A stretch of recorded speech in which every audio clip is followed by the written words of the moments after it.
And welcome back to The Factor Uncensored. A colorful symbol of pride in Houston's Montrose neighborhood is under threat tonight. The iconic rainbow crosswalk honoring the LGBTQ+ community is facing removal. Governor Greg Abbott says it's a distraction for drivers, but local leaders say or insist it's more than just colorful paint. I went to the intersection to speak with the community leaders fighting to save it.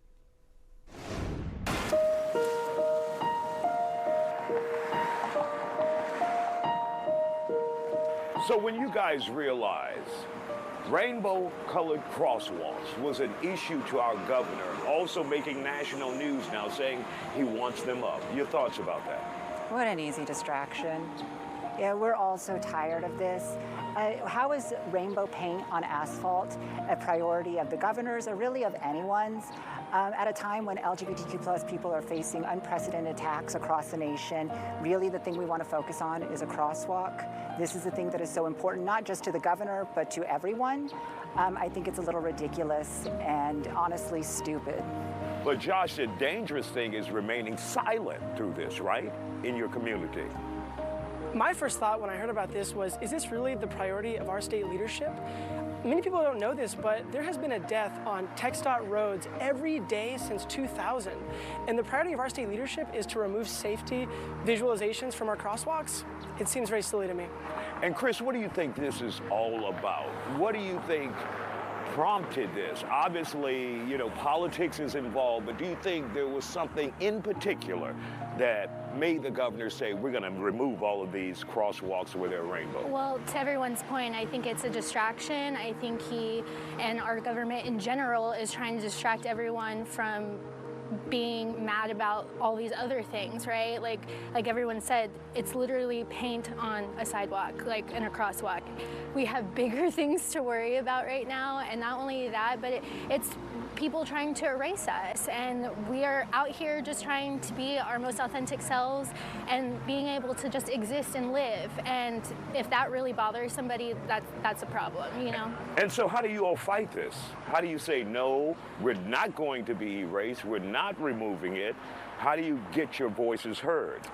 Well, our plan is this Sunday, October 19th at noon, we're going to be meeting here at this intersection to give the community a space to, one, express their concerns with the governor, but also to show their pride in our community, in the history and the legacy of this community, and again, to demand that we maintain the safety infrastructure that continues to save Houstonians day in and day out.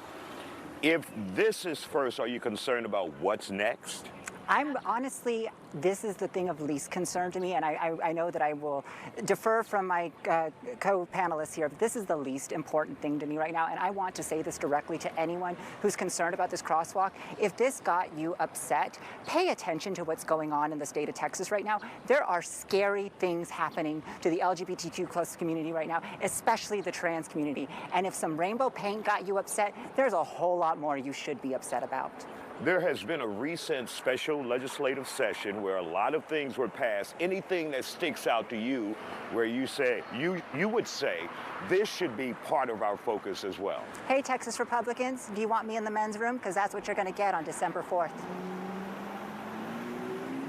Bathroom ordinance changes when it comes to... Hey, look, this is what you get. Enjoy the show. And what about you guys? When she says there are bigger fish to fry, but you also want to focus on this as well. You're not just going to let this slide. Right. I think, yeah, it starts with a rainbow crosswalk, right? And if we let that slide, then all these other things, these bigger issues that are really important, you know, we lose focus, we lose steam, all that kind of stuff. So yes, it's paying attention to the quote-unquote little things, but also, to Gianna's point, we have so many bigger issues that need the time and attention and focus. And again, this is just a distraction from all of those things. And it's really disheartening that we have to even be here, that we have to even fight for a rainbow crosswalk. Like, it is literally not causing any harm. Why is this a problem?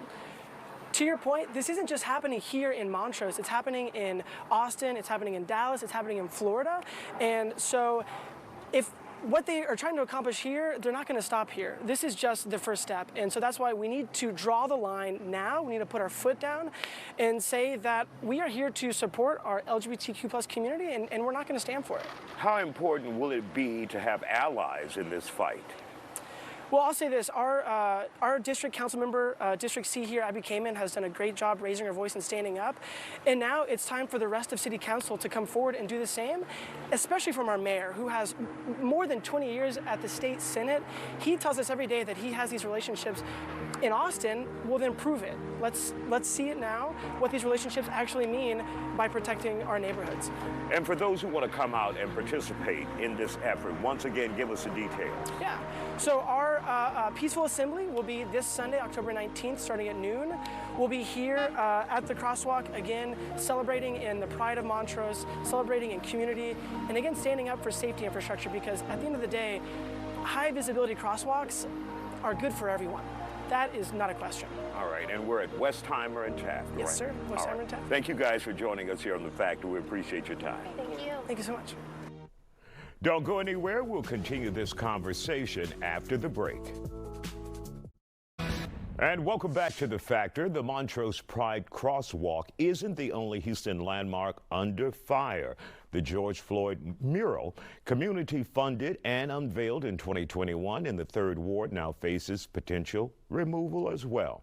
The mural honors 3rd Ward native George Floyd. His death at the hands of an officer set off the Black Lives Matter movement 5 years ago. Community leaders and residents are now speaking out, calling the potential removal and erasure of history and culture. Joining us tonight to talk about it is Councilwoman Dr. Carolyn Evans-Shabazz, who is leading the fight to protect this important piece of Houston's heritage, along with community leader Danette K. Davis. Glad to have you both here on The Factor Uncensored. When we talk about this mural being under threat, what have you heard to make you concerned in the community? Well, actually, I was contacted by the media to discuss this mandate that they are to remove these types of symbolic, like sidewalks. And so I'm assuming that this is what's going to come down the pike next, that they are going to be looking at the Black Lives Matter. And so I haven't heard anything concrete, just again, through the media and reading what has been mandated gives me great concern. And Danette, do you see this as, are you asking yourself, why are we even doing this? Why are we having this conversation? Why is this an issue? Plus, this is community funded. Yeah, I like to say that actually to say why we're doing it, but I understand what's going on. We're very clear about the erasing and taking away and taking us back and things like that. So we know why it's happening. It's do we just let it happen and do nothing? That's the And difference. so how are your voices being heard? How do you make your voice? Well, I hate to say, but I literally donated a statue of George Floyd that's in Tom Bass Park. And it's sitting there today. Today is George Floyd's birthday. And so like every year that and the anniversary of his death, we always have things that we do. So on my podcast earlier tonight, we celebrated that. And we're going to continue to push and do what we do with respect to that. If you want to erase, that, we'll say, well, then how do we, because that community deserves, when those things were going on, it was about the community. And that's who you're answering to. And we should just continue to push people like Dr. Shabazz, who are going to be there standing, or what have you, with us, always, or what have you. We'll just keep coming.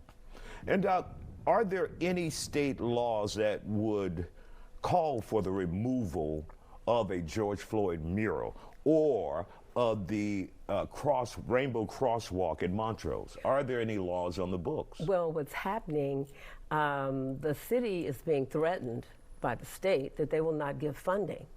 And because these are public streets, then of course they're under the purview of the city.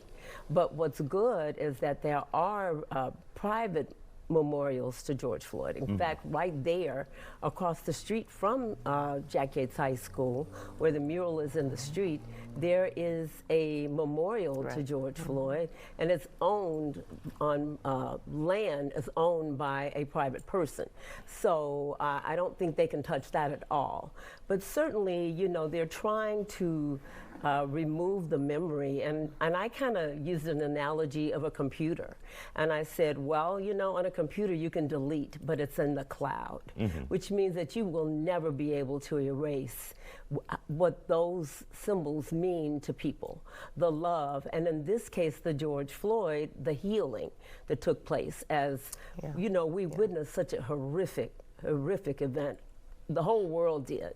And so they should really be very thankful that we have these means of art that can perhaps stop people from moving forward to do something violent. And how far is the city willing to go with this? City, obviously you're elected city official, but is leadership like the mayor ready to say, look, we won't remove this? Or you haven't had that discussion yet? We haven't really had that discussion, certainly looking at the legal counsel to see if there's a way. But it's kind of like, you know, you have your hands tied behind your back and you want to do those things and you need the funding to be able to help the city and the constituents. And certainly it's a very difficult decision and one that, you know, I'm not understanding why we're not expanding Medicaid. Why are we talking about moving a mural instead of trying to insure people in the state of Texas, the most uninsured state? I'm sure a lot of people agree with you on that tonight. Thank you both for joining us here on The Factor.